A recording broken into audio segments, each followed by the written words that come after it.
우리 옆에 있는 분들과 이렇게 한번 인사하시길 바랍니다. 우리 찬송하면서 삽시다. 이번엔 이렇게요. 그 이유가 있습니다. 찬송하면 능력이 임합니다. 예, 그렇습니다. 찬송하면 하나님의 능력을 우리가 맛볼 수가 있습니다. 제가 지난 주일 16장에 대한 설교를 하고 이제 17장 설교를 해야지 되겠다 하면서 준비를 하고 있는데 자꾸 제 마음속에 16장의 한 단어가 떠올랐습니다. 그것은 찬송, 이 찬송이란 단어였습니다.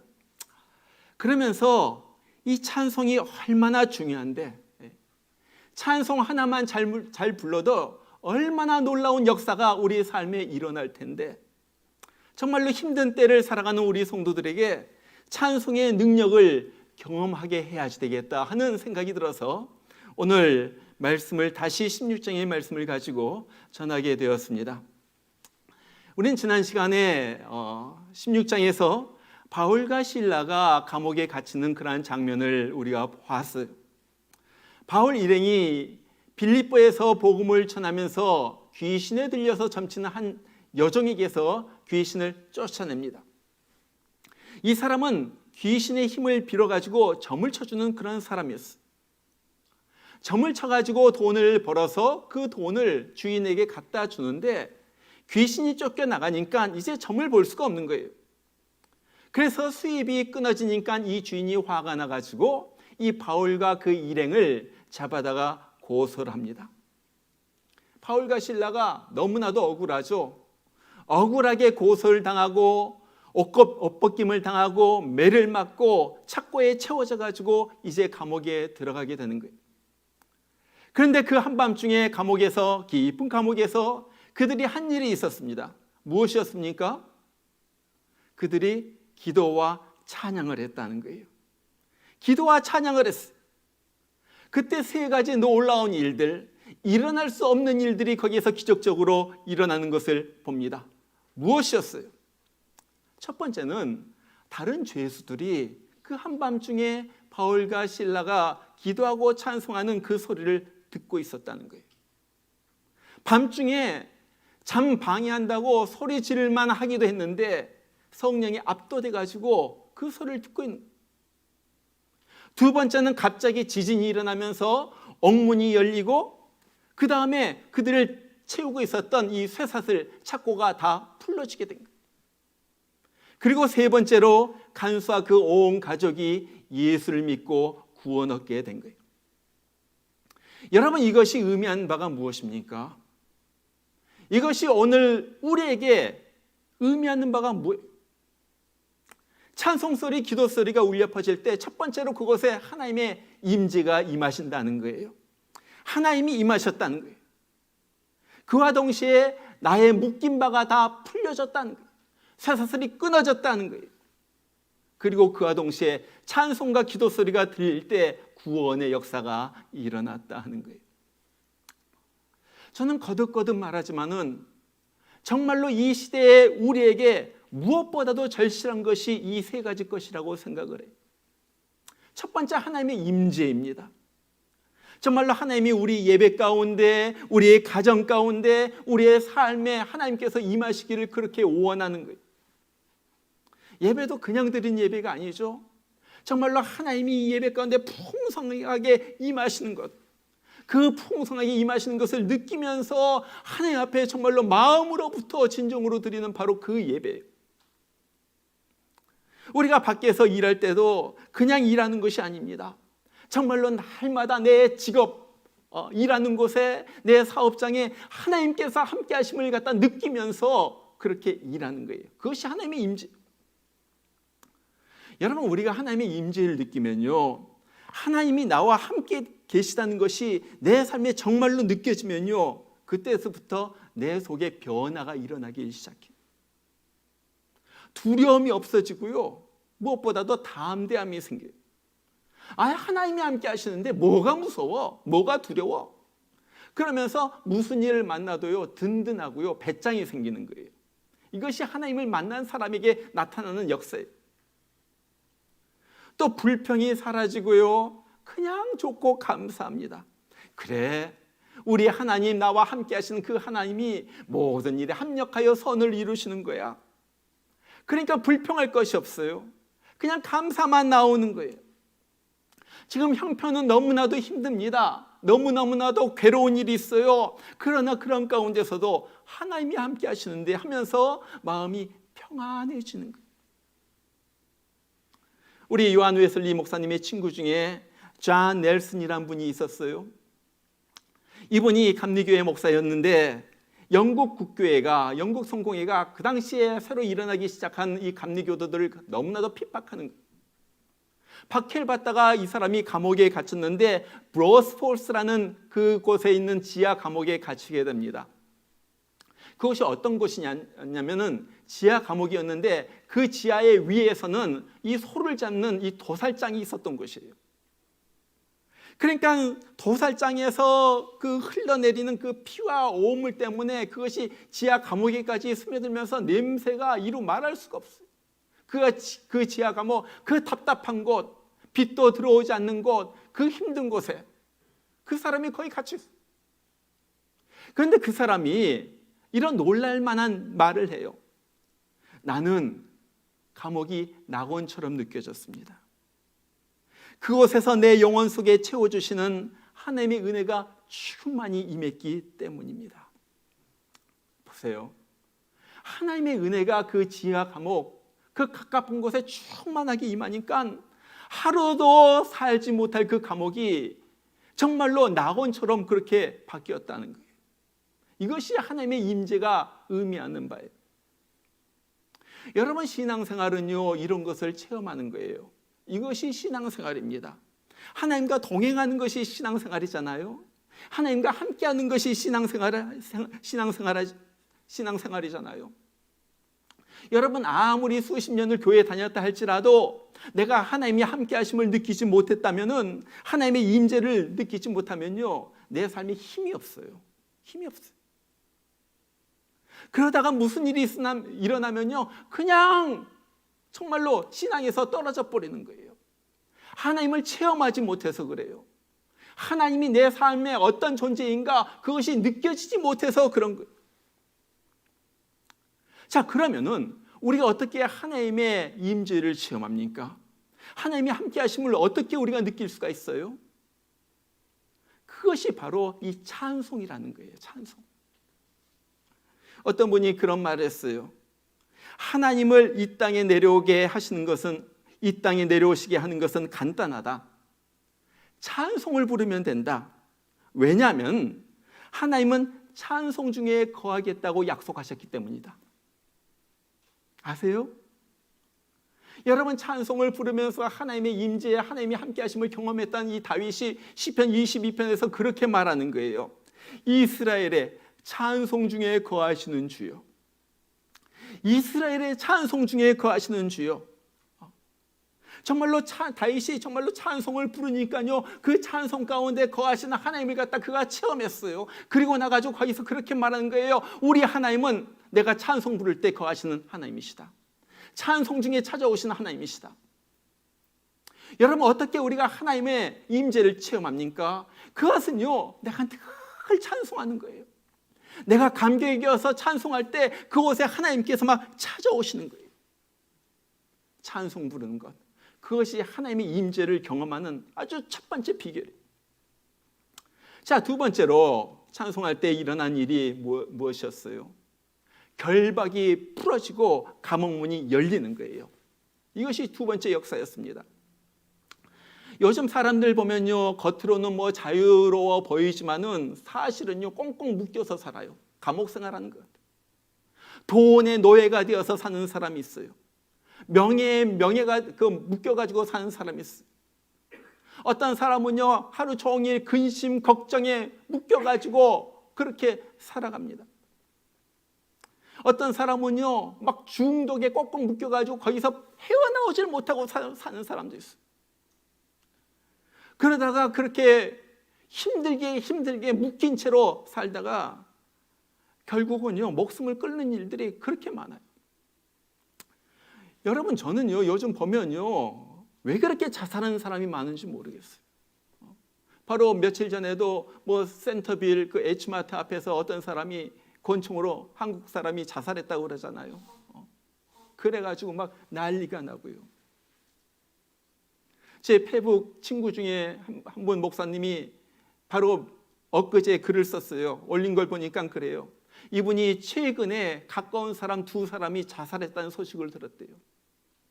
한 사람은 자기 큰아들의 가장 가까운 친구, 30대 중반인데 자살했어. 또 한 사람은 자기가 오래 알던 아주 잘 아는 그 성도의 손자였어요. 18살밖에 안 됐는데 자살했어요. 이것을 보면서 너무너무 아픈, 매일매일 자살 소식은 들려옵니다. 왜요? 너무나 많은 사람들이 마귀에게 꽁꽁 묶여가지고 헤어나오질 못하고 견디질 못하고 그러다가 스스로 목숨을 끊는 거예요. 여러분, 중요한 것은요, 이 시대에 정말로 중요한 것은요, 우리에게서 결박이 풀려야지 된다는 거예요. 풀려야지 돼요. 중독의 결박이 풀리고요, 두려움과 불안과 절망의 이 마음에 있는 그 결박이 풀려버려야지 되는 거예요. 그러면서 예수 안에 있는 그 기쁨과 즐거움과 이 자유함, 나는 어떠해도 좋다, 야, 참 좋다는 것을 갖다 느끼면서 살아야지 된다는 거예요. 이것이 신앙생활이에요. 이것이 예수 믿는 사람들이 살아가야 하는 한 모습이에요. 자, 어떻게 이런 일이 일어납니까? 정답? 다 같이 찬송이 찬송. 사울왕이 다윗 때문에 너무나도 힘들었죠.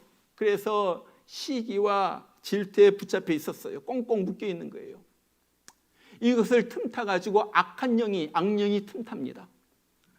그러니까요, 점점 더 나빠지는 거예요. 점점 더 이 증상이 심해지면서 자기가 컨트롤이 안 돼요. 그래가지고 막 미친 사람처럼 돼버리는 거예요. 악령이 들어가지고 미쳐가는 이 사울을 어떻게 합니까? 어떻게 그 사람을 구해내요? 그것은 바로 다윗의 찬송이었어요.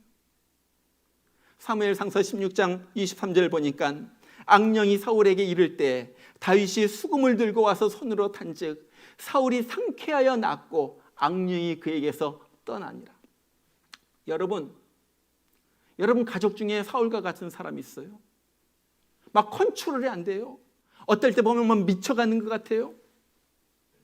여러분 아는 사람들 중에 이렇게 결박당해가지고 악한 영이 막 역사 속에서 힘들게 살아가는 사람이 있어요? 그렇다면 우리가 해야지 될 일이 있습니다. 그것은 바로 찬송이에요. 찬송이에요. 하나님을 향하여 큰 목소리로 막 찬송할 때 무슨 일이 일어나요? 악한 영이 떠나가는 거예요. 악한 영이 떠나가는 거예요. 우리의 결박이 풀려버리게 되는 거예요. 여러분 자꾸 우울해져요. 자꾸 두려움 때문에 잠을 이루지 못해요. 그렇다면요, 먼저 할 것이 있습니다. 그것은 찬송이에요. 찬송. 힘차게 막 우리가 찬송을 부를 때요, 우리 가운데 막 덤비려고 했던 악한 영의 권세가 쫓겨나가는 거예요. 악한 영의 권세는요, 찬송 소리 앞에서 맥을 못 추는 거예요. 쫓겨나버린 거예요. 그러면서 은혜의 햇빛이 우리 마음속에 막 차고 들어가면서 할렐루야 할렐루야 찬송이 더욱더 나오고요, 그러면서 내 속에 있었던 불안과 우울과 절망과 이런 것이 눈 녹듯이 녹아지고 사라져버리고, 여러분 이것입니다.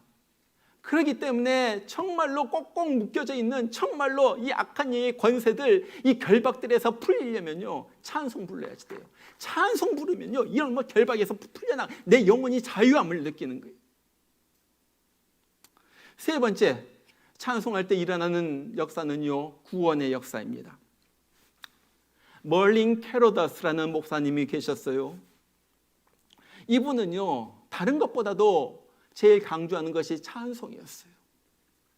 찬송하면 하나님의 권능이 임하고 찬송하면 기적이 일어납니다. 그러니까 무조건 찬송하십시오. 이분이 늘 외치는 거예요.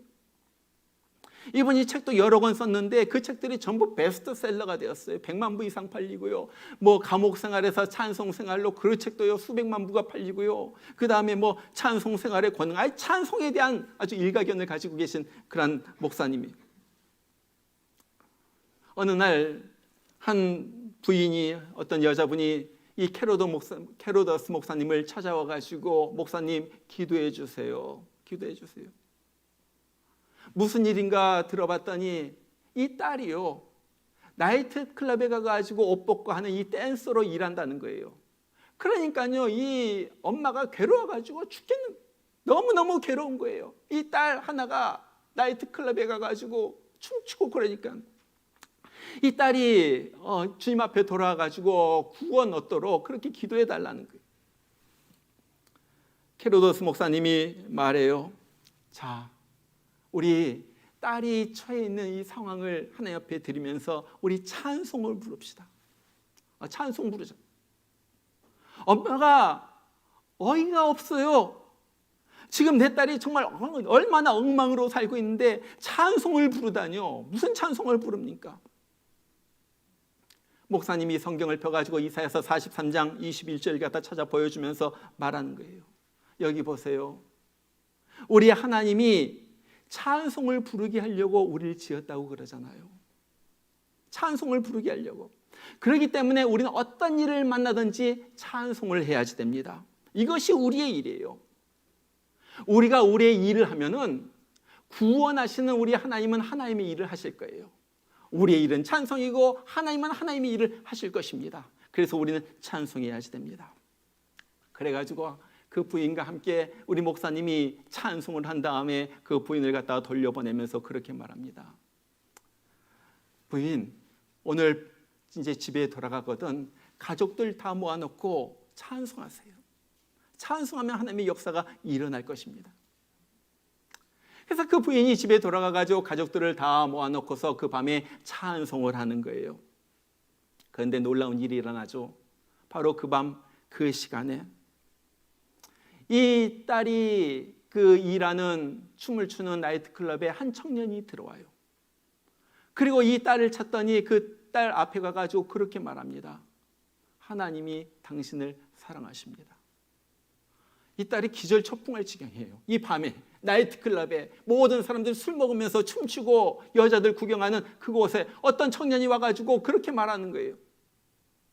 놀래가지고 당신은 누구이고요? 왜 그런 말 나에게 하십니까? 저는요 오늘 이 클럽 이 건물 앞을 지나갔는데 갑자기 하나님이 나에게 그런 말씀을 해주셨습니다.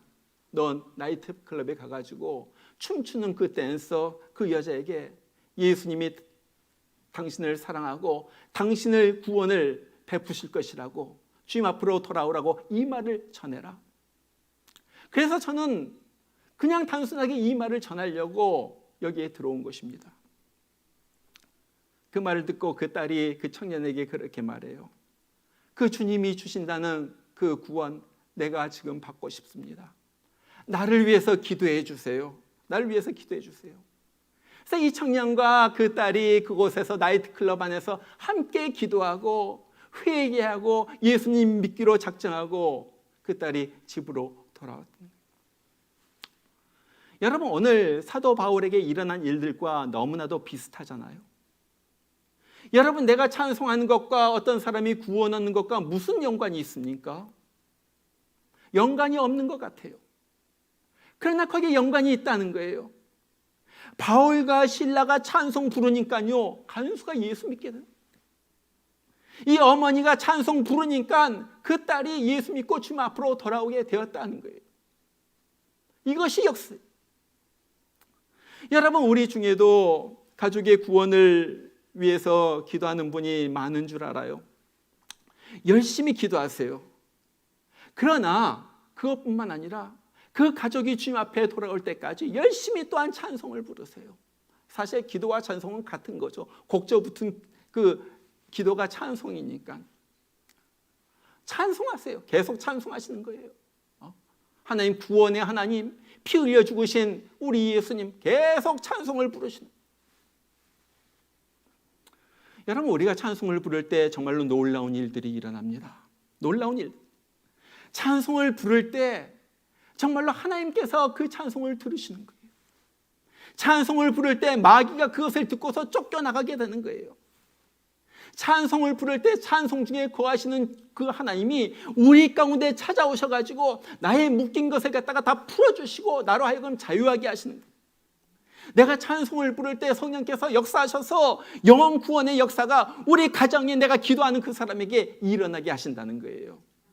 이 찬송의 역사, 이 찬송의 능력 말할 수가 없어요. 말할 수가 없어요. 그 놀라운 일들이 찬송 가운데 막 이루어집니다. 그래서 마귀는요, 어떻게 쓰든지 우리에게 찬송을 못 부르게 해요. 찬송을 못 부르게. 저는요, 요즘 정말 교회에서 찬송 소리가 약해지는 것을 보면서 정말로 통탄하게 돼요. 찬송 소리가 약해져요. 그걸 보면서 이거 마귀가 정말 심각하게 역사하고 있구나. 우리 아이들 보세요. 우리 교회도 뭐 그렇게 다른 바 아니지만은 애들이요 입을 열지 않아요. 애들서부터 청소년까지 찬송 부르자고 하면 가만히 있어요. 왜 이렇게 입이 딱 다물어졌는지 몰라요. 마귀의 역사 같아요. 애들뿐만이 아니에요. 어른도 마찬가지예요. 어른도 찬송을 안 불러요. 찬송을 안 불러. 그냥 입 다물고 있거나 조용하게 부르거나, 모르겠어요. 노래방 가가지고 얼마나 크게 잘 부르는지 모르겠지만은 교회 오면 찬송을 안 불러요. 이것이 마귀의 역사 같아요. 입이 다물어져서 입을 갖다가 막 찬송에 부르는 입을 갖다가 막아버린 거예요. 영적으로 보면 이사야서 43장에 우리 하나님께서 우리를 창조하신 목적이 주님을 찬송하게 하려는 것이었는데, 이 창조의 목적을 갖다가 막아버리려고, 방해하려고 마귀가 성도들의 입을 갖다가 지금 막아놓고 있다는 거예요. 여러분, 우리가 정말로 하나님을 체험하려면은, 하나님의 놀라운 일을 경험하려면요, 무엇보다도 우리의 찬송의 입이 열려져야지 됩니다. 입이 안 열려도요, 억지로 하다 열어야지 돼요. 억지로 하다 입을 갖다가 막 손으로 잡아당겨서라도 입을 열어야지 돼요. 그러면서 막 찬송 불러야지 돼요. 안 돼도요, 막 손뼉 치면서 해야지 되는 거예요. 그러다 보면요, 그것을 통해 가지고 찬송이 열려지기 시작해요. 열려지기 시작. 그러면서 그것을 통하여 성령께서 역사하시게 됩니다. 내 속에 하나님의 역사가 그것을 통하여 이루어지게 됩니다. 이 찬송 잘 부르는 사람에게 하나님은요, 그 찬송에 걸맞는 은혜를 주십니다.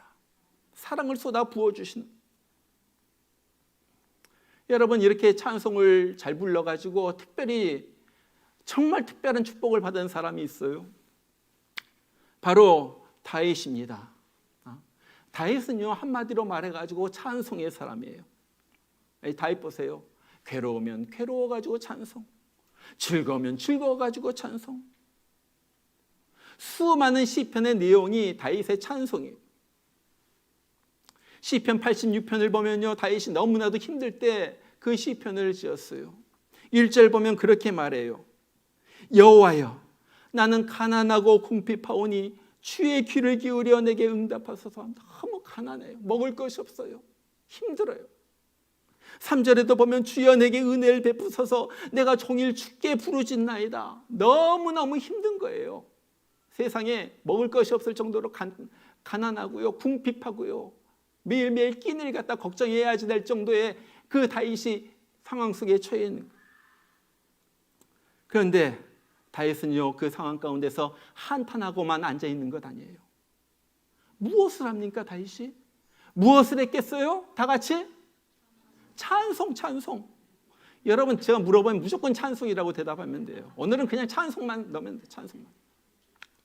다윗이 무엇을 했어요? 찬송. 12절에 보니까 그렇게 말해요. 주 나의 하나님이여, 내가 전심으로 주를 찬송하고 영원토록 주의 이름의 영광을 돌리오리니 이는 내게 향하신 주의 인자하심이 크사 내 영혼을 깊은 수월에서 건지셨음이니이다. 자, 하나님의 은혜를 생각하면서 찬송.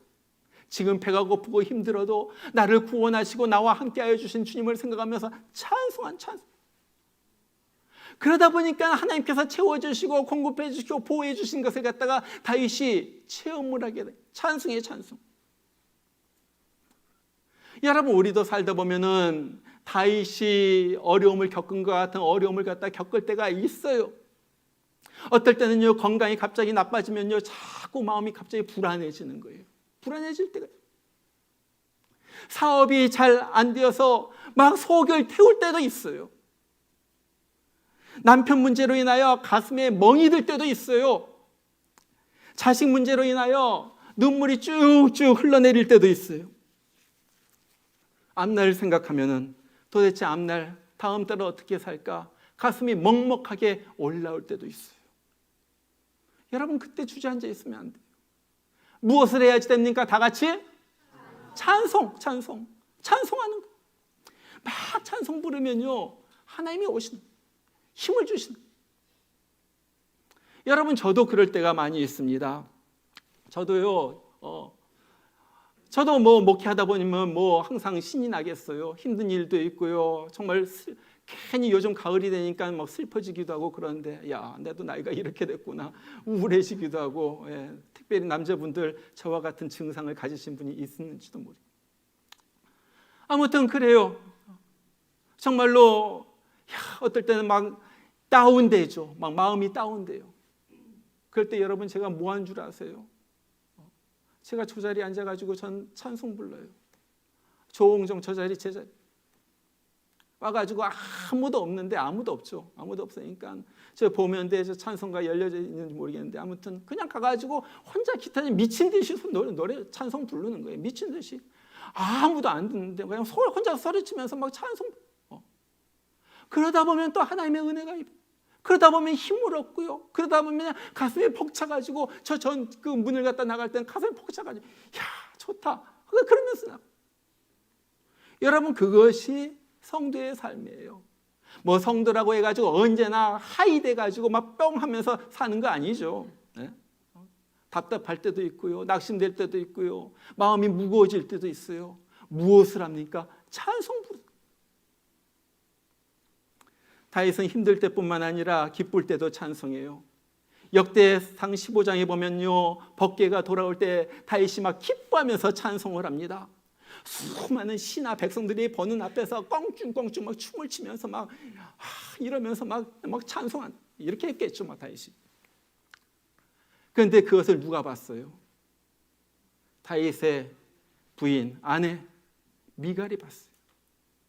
미갈이 그것을 보고서 다윗에게 그런 말을 하죠. 왕이 채통머리도 없이 세상의 백성들, 신하들 다 보는데 이게 뭡니까? 이게 뭡니까? 다윗이, 왕이요. 그 소리를 누가 들었어요? 하나님이 들었어요. 하나님이 그 소리를 듣고 너무 섭섭했어요. 그로부터 하나님께서 미갈의 태를 닫아가지고 죽는 날까지 미갈이 아이를 낳지 못했더라. 여러분, 다윗과 미갈의 차이점이 뭐예요? 미갈은 찬송을 부르는데 하나님을 생각하지 않고 사람들 체면을 갖다 본, 자기 체면이 먼저였어요. 하나님보다 사람을 더 의식해가지고 창피하다고 찬송을 못 부르는 사람의 전형이 미갈이에요. 다윗은 어떤 사람이에요? 나는 하나님 앞에서 찬송한다. 하나님 앞에서 찬송한다. 사람 보지 않아요. 하나님 보시면 됩니다. 체면 차리지 않아요. 왕이고 뭐고 소용없어요. 하나님 앞인데. 그러면서 목청껏 찬송하면서 기쁨을 갖다 표현하는 거예요. 여러분 어느 쪽입니까? 오늘 가정에서 예배 드리시는 여러분들도 여러분 어느 쪽이에요? 여러분, 우리가 여기에서 함께 찬양할 때 여러분 힘을 다해가지고 입을 열어서 찬송해요? 아니면 가정에 있다고 늘어져가지고 찬송도 안 부르고 입 다물고 있어요? 여러분 회개해야지 돼요. 어느 쪽이에요? 저는요, 제가 오래전에 하나님의 특별한 은사를 갖다 경험한 수련회가 있었어요. 제가 미국 오기 전입니다. 그러니까 40년도 그 전이에요. 바로 미국 오기 직전인데, 한 청년연합 수련회를 갖다가 제가 참석했어요. 뭐 오래전이니까 뭐 정확한 어디로 갔는지도 기억도 안 나고요. 뭐 그런데 기억나는 장면이 있어요. 아마 그 수양의 장소가 이 마룻바닥이었는데 우리 교회보다도 좀 더 컸던 것 같아요. 마룻바닥이었는데 한 청년들이, 대학생 청년들이 한 100명, 200명 그 사이 모였을까요? 그 청년들이 모여가지고 뜨겁게 막 수련회를 갖다 하는데 첫 시간서부터 막 찬양을 하는 거예요. 찬양을 하고 막 춤을 추면서 찬양을 하는데 제가 무엇을 경험했는 줄 알았어요. 찬양을 하다가 보니까 툭 하면서 시계줄이 끊어지는, 시계줄이, 이 쇠 시계줄이 끊어져. 나도 모르게 막 박수 치다 보니까요, 쇠 시계줄이 끊어져 버렸어. 막 그 수련회장에서 막 청년들이 막 일어나가지고 막 돌아다니면서 막 삥삥삥삥 돌기도 하면서 막 찬양을 하는데, 보니까 이상해. 이상해서 보니까 발바닥이 이상한데, 이렇게 보니까 양말이 다 닳아가지고 양말이 천이 없어져 버렸어. 그러니까 내 발바닥이 이 마룻바닥에 닿은 거예요. 그래가지고 찬양을 하고 나가지고 그때 하나님께서 특별한 저에게 한 가지 은사를 주셨어요. 그건 제가 이 자리에서 말하면 길어지니까 말할 건 없고요. 아무튼 무엇입니까? 뭐예요? 그냥 하나님만 생각하고서 미친 듯이 박수 치면서 저도 요즘 늙어가지고 그러지 못하지만 젊었을 때 젊은이들 시계줄, 쇠 시계줄이 툭 하고 끊어질 정도로 박수 치면서 찬양도 해보고요. 양말바닥이 다 닳아질 정도로 그렇게 뛰면서 하나님 앞에서 찬양도 해보고요. 여러분, 정말로 우리는요, 목소리 높여서 찬양을 해야지 돼요. 하나님 앞에서 체면 없는 거예요. 내 성격도 말할 수가 없어요. 그냥 하나님 앞에 찬양한, 하나님만 의식하면서 하나님만 생각하면서 찬양. 하나님께서 그 찬송을 갖다 들으시고 그 찬송 가운데 내 속에 임하시는 거예요. 그래서 날마다 하나님을 찬송하고 하나님 앞에 예배드리고 하나님 앞에 늘 어떤 슬프거나 기쁜 일이 있거나 늘 찬송 부르다가 우리는 하늘나라에 가고 하늘나라에서 또 무엇을 합니까? 또 무엇을 해요? 찬송, 또 찬송. 하늘나라에 가가지고 천군 천사와 함께 온 무리들이 모여가지고 하나님을 찬양하는 거예요. 이것이 성도의 삶. 이것이 능력 있는 삶을 살아가는 그 삶의 비결이에요. 여러분들도 아마 이 영화를 갖다가 대부분의 사람들이 보셨을 거예요. 타이타닉이라는 영화예요. 그 당시 1912년인가요? 그 당시 세계 최대의 호화 여객선인 타이타닉호가 영국을 출발해가지고 오다가 뉴욕으로 오다가 빙산에 부딪혀가지고 침몰하기 시작합니다. 구명정도 모자랐어요. 왜? 구명정이 필요 없다고 생각했기 때문에. 얼마 안 되는 구명정에 어린아이, 여자들 다 태워보내고 남은 승객들은 불안과 공포 속에 휩싸여가지고 막 나와가지고 막 아우성을 칩니다. 그때 그 배에 있었던 4명의 악단, 영화에는 4명으로 나오죠. 4명 정도 됐던 걸로 기억하는데 그 사람들이 와가지고 음악을 해요. 마지막으로 부른 그 연주한 그 찬송가였잖아요. 내 주를 가까이 하게 함은 십자가 짐 같은 고생이나 내 일생 소원은 늘 찬송하면서 주께 더 나가기 원합니다. 배가 점점 더 기울어져요. 이제 죽을 날이 가까이 오는 거예요. 마지막 순간이 가까워져요. 사람들은 더욱 나우성 칩니다. 계속해서 그 연주가 울려 나와요. 물론 그 사람들이 찬송 가사를 갖다 해가지고 부르진 않았지만요, 우리가 아는 찬송 가사는 그렇게 돼요. 야곱이 잠기어 일어난 후 돌단을 쌓은 것 본받아서 숨질 때 되도록 늘 찬송하면서 주께 더 나가기 원합니다. 숨질 때 되도록, 죽는 순간까지, 내 숨을 다하는 그 순간까지 늘 찬송하면서, 날마다 늘 찬송하면서 주께 더 나가기 원합니다. 여러분, 이것이 성도의 삶이에요. 날마다 찬송 가운데 주님의 능력을 체험하고 그 다음에 그렇게 숨질 때까지 주님을 찬송하다가 주님께서 부르시는 그날 어느 순간에 우리는 주님 앞으로 올라올 거예요. 그리고 거기서 수많은 요한계시록 4장과 5장과 요즘 7장에 나오는 그 성도들과 함께 찬양을 갖다 부르며 하나님의 보좌과 어린 양 앞에서 저들이 하나님을 향하여 찬양 소리를 갖다가 울려 퍼지게 부르는 거예요. 정말 그때까지 우리가 언제까지 이 땅에 머물는지는 모르겠지만은, 언제까지 살는지는 모르겠지만은, 정말로 우리가 숨질 때까지 그렇게 찬송하면서 살기를 원합니다.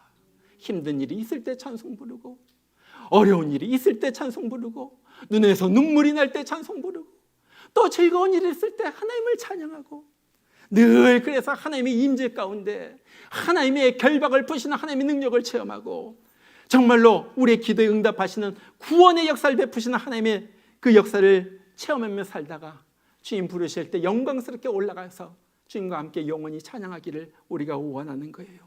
여러분, 찬송 잊지 마시길 바랍니다. 찬송 잊지 마시길 바랍니다. 찬송이 능력이고, 찬송이 구원이고, 찬송이 성령의 역사를 불러오는 바로 그거예요.